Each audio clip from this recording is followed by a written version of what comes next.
Are you tired of digging through Semrush's cluttered dashboard to find your organic traffic data? Learn how to get your key insights in just 3 clicks.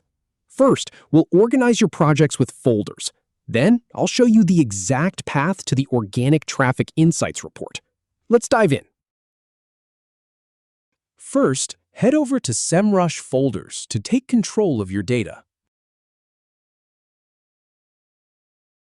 Then, click on the first highlight to select it. Now, click on the second highlight to proceed.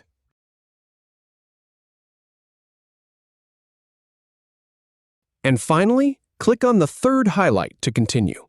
Next, click on Organic Traffic Insights to open that section. Then, click on the highlight to select it.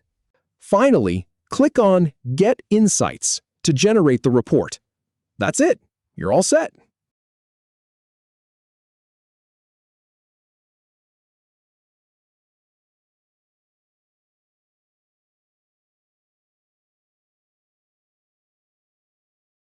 If you have any feedback, or if any info is inaccurate, please leave a comment below.